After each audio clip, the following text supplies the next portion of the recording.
할렐루야. 오늘은 대림절 첫째 주일입니다. 대림절은 그리스도인에게 새해를 맞이하는 것과 다름이 없습니다.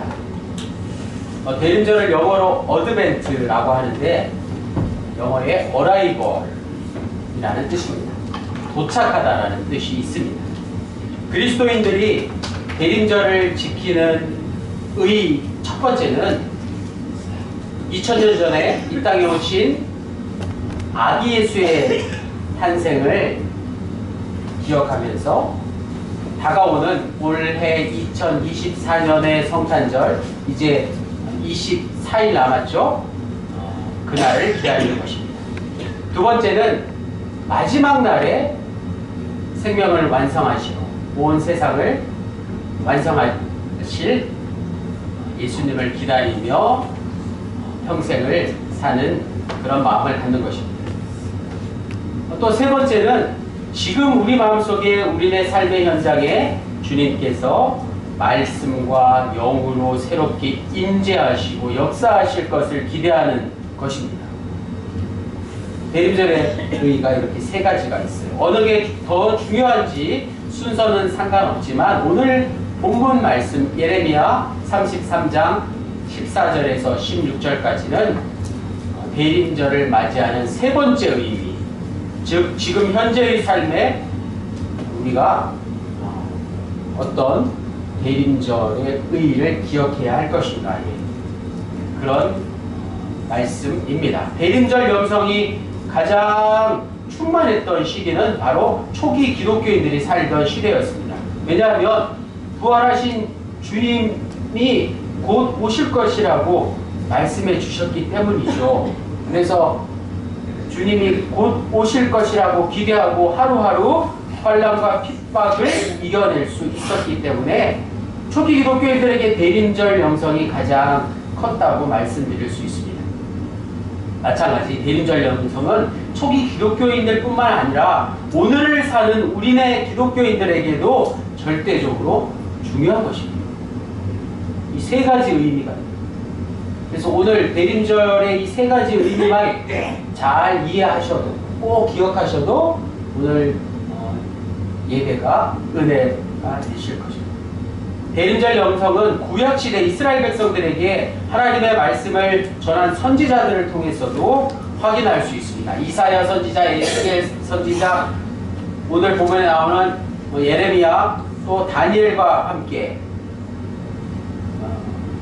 선지자들에게 임한 말씀으로도 대림절 영성을 확인할 수 있다는 것이죠.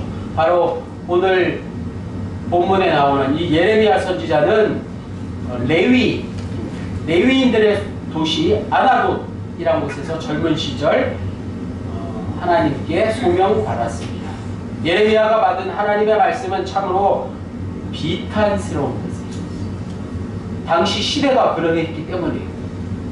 선지자 중에 예레미야가 가장 이렇게 슬프고 또 정말 가장 처절하고 어려운 시기에 활동했다고 할 수 있습니다. 목이 곧은 교만한 유다 백성들을 향해서 유다가 멸망하기 시작하는 그 시기 15대 종교개혁을 일으킨 요시야 왕 이후로 여호아스, 여호야긴, 그리고 마지막 시드기야 왕까지 40년 넘게 하나님의 그 진노에, 하나님의 그 심판의 메시지에 이스라엘 유대 백성들이 순종할 것을 선포한 선지자가 바로 예레미야 선지자였습니다. 얼마나 힘들었을까요?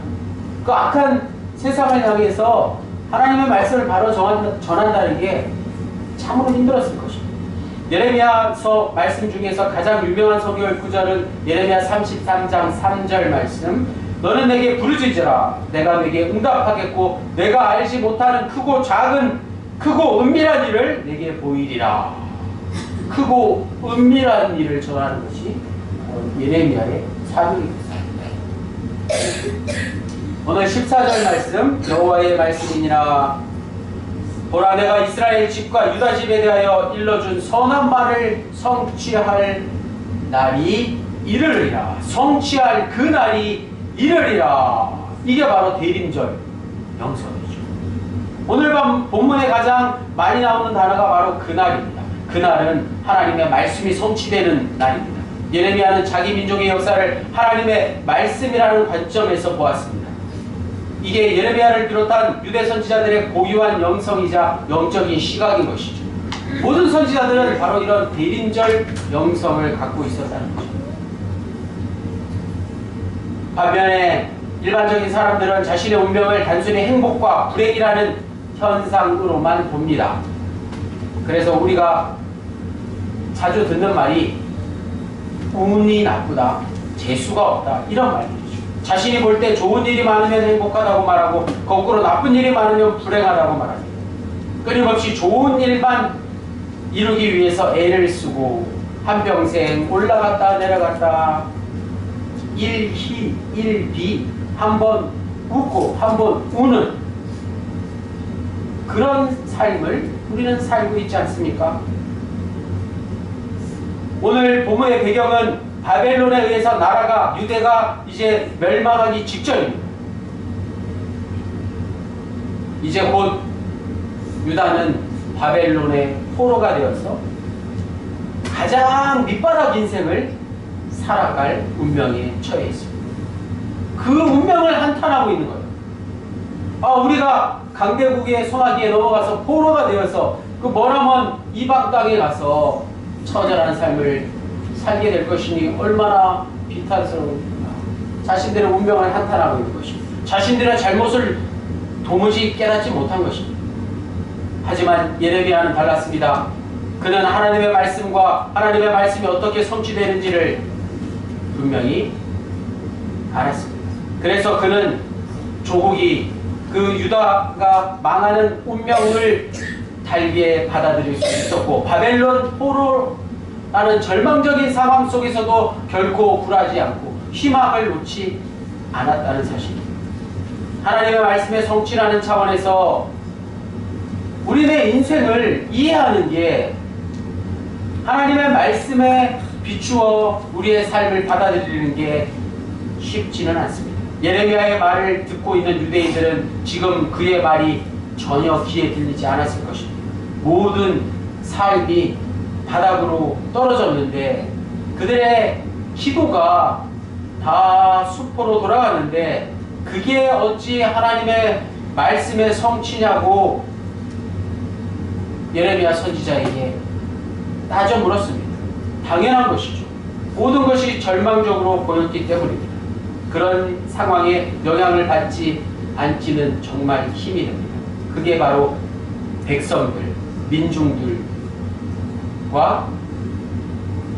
예레미야와 같은 선지자들의 영적인 시각의 차이입니다. 백성들과 민중들은 현실만을, 눈에 보이는 것만을 보았지만 선지자는 현실 너머에 그 이상에 무엇이 있는지, 하나님의 섭리가 어떻게 작동되고 있는지를 보았던 것입니다. 백성들은, 민중들은 자기가 계획한 인생의 설계도로만 세상과 역사를 바라보았지만 선지자는 하나님의 말씀을 통해서 세상과 역사를 바라보았습니다. 예레미야는 어떻게 백성들과 민중들과 달리 하나님의 말씀이라는 차원에서 세상을 바라볼 수 있었을까요? 그래서 하나님의 말씀이 성취될 그날이 온다고 당당히 외칠 수 있었을까요? 그는 단순히 점쟁이가 아니었습니다. 기도하다가 갑자기 하늘에서 뭔가 뚝 떨어져서 계시를 받은 것도 아닙니다. 예레미야는 그날 하나님께서 언약하시고 하나님께서 성취하실 그 날을 바로 이 하나님의 말씀 속에서 찾았습니다. 역사 속에서 배웠습니다. 선지자들의 전통을 통해서 깨닫게 된 것입니다. 오늘 우리에게도 똑같은 자세가 필요한 것이죠. 하나님의 말씀, 이 성경과 또 인류의 역사와 또 조상들과 우리 선조들의 그 감동적인 메시지를 통해서 우리의 나아갈 방향을 찾게 된다는 것입니다. 다 함께 금주의 요절 말씀 예레미야 33장 15절 말씀 다같이 한 목소리로 읽겠습니다. 시작. 그날 그때에 내가 다윗에게서 한 공의로운 가지가 나게 하리니 그가 이 땅에 정의와 공의를 실행할 것이라. 할렐루야. 오늘 요절 말씀 꼭 기억하시고요. 오늘 설교의 제목과도 같습니다. 정의와 공의가 하나님에 의해서 실현될 것이라는 이 말씀의 뜻이 무엇일까요? 예레미야가 말하는 하나님의 정의와 공의는 무엇입니까? 다음 절인 16절에 나오는 하나님의 구원 사건이라고 할 수 있습니다. 예레미야는 하나님께서 이루실 유다의 구원을 곧 하나님의 정의와 공의의 실현이라고 보았습니다. 하나님의 정의와 공의가 실현되면 유다가 바벨론의 포로에서 해방된다고 본 것입니다. 예레미야는 지금 조국 유다가 그리고 이스라엘이 불의한 세력에 의해서 억압받는다고 생각한 것입니다. 불의한 세력은 바로 바벨론이죠. 당시 바벨론과 유다는 비교의 대상이 되지를 못합니다. 바벨론은 고대 근동의 유프라스 티그리스 강 일대를 점령한 최의 강대국이었습니다. 오늘날의 미국, 중국과 같은 나라였습니다. 이미 그 이전에 강대국이 된 아수르를 물리친 초강대국이었고 유다는 그러한 아수르와 바벨론의 눈치를 볼 수밖에 없는 변방의 아주 작은 나라, 도저히 경쟁할 수 없는 국력의 차이가 있었습니다. 유다는 바벨론이 주도하고 있는 고대 근동의 그 억압적인 상황을 자신들의 힘으로는 도저히 감당할 수가 없었던 것입니다. 우리나라도 그런 시대가 있었죠. 그런 역사가 있었지 않습니까? 세계의 역사는, 인류의 역사는 이처럼 공통된 점이 있는 것이죠. 예레미야는 그런 상황은 불의한 것이라고 보았습니다. 바벨론의 침략을 불의한 것으로 본 것입니다. 그래서 정의와 공의가 실현되어야만 유다가 구원을 받을 수 있다고 생각했습니다. 바벨론의 입장에서 보면 반대로 생각할 것이죠. 유다는 힘이 없어서 국제 정세에 밀려 패배한 것에 불과하다고 말입니다. 지금 일본도 그런 생각을 하는 것이잖아요. 그렇죠? 그러나 과연 누가 옳습니까? 지금 이 세상은 정의롭지 못하다는 약소국의 선지자 예레미야의 주장이 옳다는 것을 인정하지 않을 수 없습니다. 그것은 단순히 패배자의 넋두리가 아닌 것입니다. 약소국을 침략하는 강대국은 분명히 잘못된 것이다. 정의롭지 못하다는 사실을 온 인류가 다 알고 있지 않습니까? 오랜 세월이 흘렀지만 여전히 비슷한 일들이 반복되고 있지 않습니까? 오늘날 여전히 우리는 무엇이 정의이고 공의인지를 스스로 자각하지 못할 때가 많습니다. 참으로 안타까운 일이죠. 미국과 중국이 무조건 좋다고 말할 수 있습니까?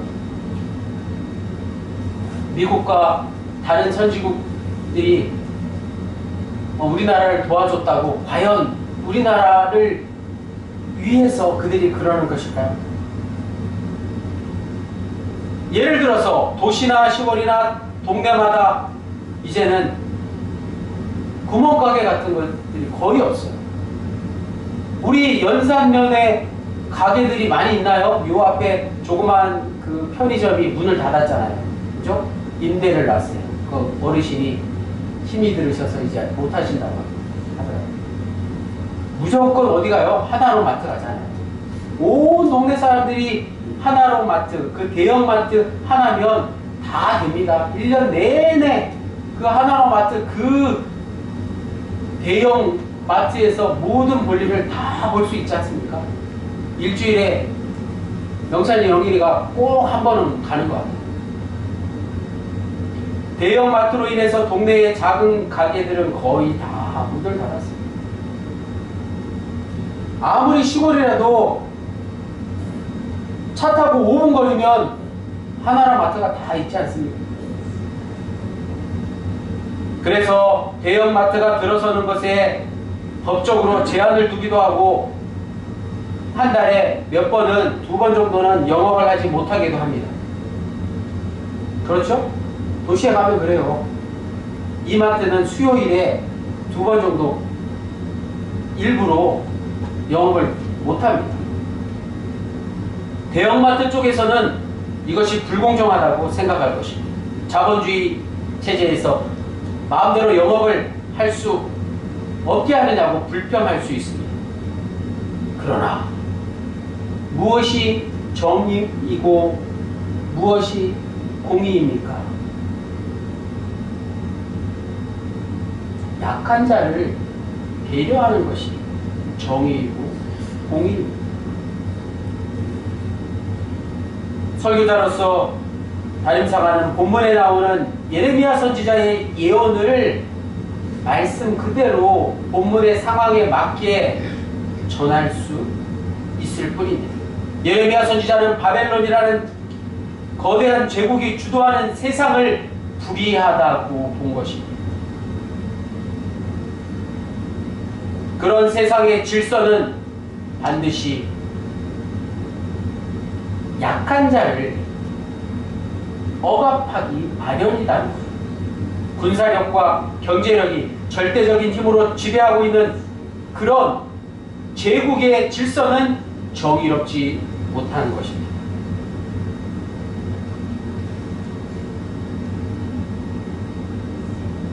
요즘 뉴스나 신문 같은 데 보면 유전무죄, 무전유죄라는 말이 얼마나 많이 나오는지 몰라요. 이 말이 나온 지가 10년이 넘었는데 유전, 돈이 있으면 무죄, 죄가 없다는, 반대로 무전, 돈이 없으면 유죄, 죄가 있다는 이런 말이 통하는 시대를 우리가 살고 있습니다. 바벨론의 힘 앞에서 유다는 나락으로 떨어졌습니다. 그게 당시의 국제적인 현실이었을 뿐만 아니라 오늘 이 시대에도 그대로 통하고 있지 않습니까?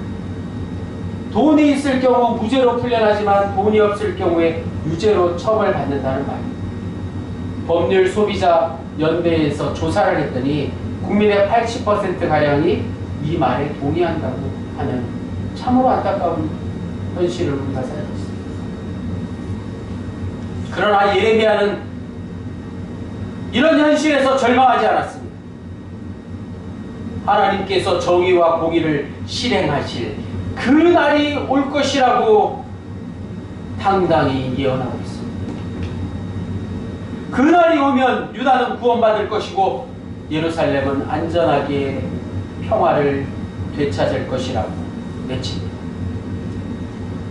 16절 말씀, 그 날에 유다가 구원을 받겠고 예루살렘이 안전히 살 것이며 이 성은 여호와는 우리의 의라 하는 이름을 얻으리라. 아멘. 예루살렘의 뜻이 바로 여호와는 우리의 의다, 우리의 정의와 공의가 된다 라는 뜻입니다. 바벨론 제국의 불의한 세상과 다를 바 없는 현대사회를 사는 오늘 우리가 사회의 정의를 위해서 뭔가를 해야 하나 이런 생각이 드는 말씀이죠. 하지만 다른 한편으로 불편한 생각이 들기도 합니다. 이 세상이 다 그런 건데 역사의 반복일 뿐인데 나보고 어떻게 하라는 거예요? 우리가 모두 정의로운 사회를 위해서 인권운동을 하든지 최소한 시민운동가가 되어야 한다는 그런 뜻은 아닙니다.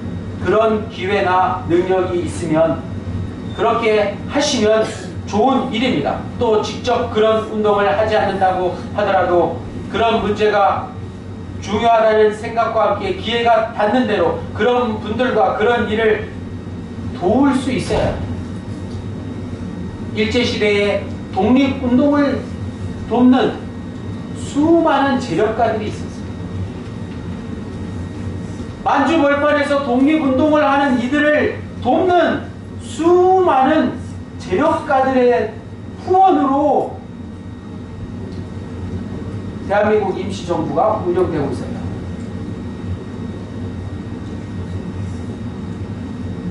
그것이 예레미야 선지자의 분노와 절규를 하나님의 말씀으로 듣는 사람들이 취해야 할 신앙적인 태도입니다. 오늘을 사는 우리 기독교인들이 가져야 할 자세와 태도가 바로 그것입니다. 본문을 통해서 우리가 던져야 할 마지막 질문이 바로 이것입니다. 하나님의 정의와 공의가 성취될 날이 온다는 예레미야의 예언은 과연 이루어졌을까요? 예레미야의 예언이 이루어졌을까요?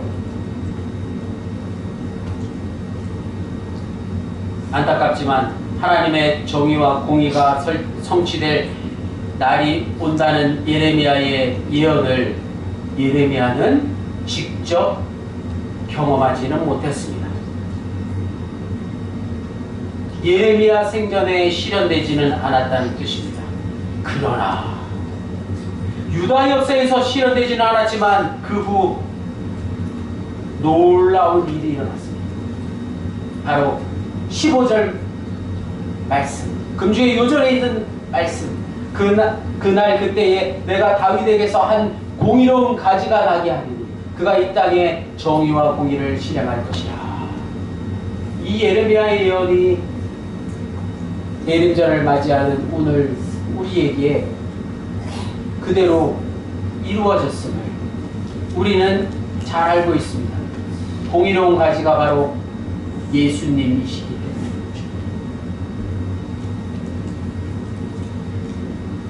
유다는 바벨론 포로에서 풀려나고 예루살렘으로 돌아와서 다시 성전을 짓고 유다를 재건했지만 그것도 잠시뿐이었습니다. 유다는 바벨론에 이어서 등장한 또 다른 강대국 바사와 또 헬라와 로마에 이르기까지 전 세계에 뿔뿔이 흩어져서 정처 없이 살았습니다. 하지만 예레미야의 예언은 전혀 다른 방식으로 실현되었다는 게 중요합니다. 바벨론을 무력으로 무너뜨리는 방식이 아니라 훨씬 더 근본적인, 훨씬 더 궁극적인 방식으로 하나님의 정의와 공의는 실현되었습니다. 그게 바로 공의로운 가지가 유다의 자손에서 나신 사건입니다. 바로 우리가 기다리는 성탄이 일어난 것이죠. 예수 그리스도가 다윗의 자손 가운데 탄생하신 일 말입니다. 그리고 예수 그리스도는 하나님의 말씀대로 구약의 선지자들의 예언대로 십자가를 지시고 달려 죽으신 지 3일 만에 다시 부활하셨습니다. 이것이야말로 예레미야의 예언이 하나님의 정의와 공의가 실현된 것이 아니고 무엇이겠습니까? 예레미야는 그 사실을 자신도 정확하게 알지 못한 채 예언할 수밖에 없었습니다. 15절 말씀, 정의와 공의를 실행할 이는 다윗에게서 온 한 공의로운 가지였다고 예언했던 것입니다. 다윗의 후손에서 유대를 구원할 뿐만 아니라 온 인류를 구원할 메시아가 날 것이다 라는 예언을 한 것이죠. 초기 기독교는 예레미야가 예언한, 예레미야가 당당히 선포한 그 다윗의 후손이 바로 예수 그리스도시라고 굳게 믿었습니다. 예레미야에게 다소 막연했던 그날에 일어난 사건은 바로 예수 그리스도의 탄생과 예수 그리스도의 죽음과 예수 그리스도의 부활이었습니다. 사랑하는 도감영문의 구루님들, 오늘 우리는 예수 그리스도를 통해서 하나님의 정의와 공의가 이 땅에 이루어졌음을 알게 되었습니다. 예레미야의 말씀을 통해서 놀랍지 않습니까? 지금으로부터 수천 년 전에 메시아의 탄생과 메시아의 사역을 예언한 한 선지자가 있었다니. 하나님의 정의와 공의는 오직 인류 역사에 예수 그리스도의 십자가 사건과 부활을 통해서만 유일회적으로 이 땅에서 이루어졌습니다. 하지만 그것이 아직은 오늘 우리에게 완전히 실현되지는 않았습니다. 왜냐하면 부활하신 주님께서 이 땅에 다시 오실 것이기 때문에 그렇습니다. 오늘 우리는 이미와 아직 사이에서 여전히 이스라엘 백성들처럼 나라를 잃고 방황하는 유대 백성들처럼 정처 없이 살고 있습니다. 하지만 우리에게는 하나님의 약속, 하나님의 언약이 있습니다. 예레미야가 그 희망을 가지고 이스라엘 백성들에게 말씀했던 것처럼 그 동일한 약속을 우리는 희망합니다. 그 약속은 주님이 다시 오실 때 비로소 완전히 실현될 것입니다. 기독교는 그 날을 기다리며 살아가는 종말론적 대림 공동체라고 말씀드릴 수 있습니다. 따라서 바벨론과 같은 저 세상을 두려워하지는 마십시오. 또 세상의 달콤한 말에 솔깃해하지도 마십시오. 우리가 해야 할 일은 하나님의 정의와 공의를 위해서 초기 기독교인들처럼 용감하게 투쟁하는 것입니다. 이 세상은 궁극적인 정의와 공의의 세계라고 할 수 있는 부활 생명으로부터 빛을 받아야만 변화되기 때문에 그렇습니다. 대림절 첫째 주일 분명히 기억하십시오. 그리고 잊지 마십시오. 부활의 주님께서 다시 오십니다. 희망을 버리지 마십시오. 궁극적인 정의와 공의를 이루신 그분이 다시 오실 것입니다. 새벽을 기다리는 파수꾼의 심정으로 오늘 하루를 살아가시는 저와 명문의 모든 군원님들 되시기를 주님의 이름으로 간절히 축원합니다. 기도드리시겠습니다. 주님, 2024년 대림절을 맞이하여 오래전 예레미야 선지자를 통해 선포된 말씀을 다시 묵상했습니다. 예수 그리스도가 이 세상의 생명을 완성하시기 위해서 이곳에 다시 오실 것이라는 믿음으로 오늘 현재를 살게 하시니 감사합니다. 그 믿음이 있기에 광야와 같은 이 세상을, 나그네와 같은 인생을, 포로와 같은 인생길을 낙심하지 않고 버텨낼 수 있게 하여 주십시오. 예레미야의 예언대로 하나님의 정의와 공의가 되시는 우리 주 예수 그리스도의 이름으로 기도드립니다. 아멘.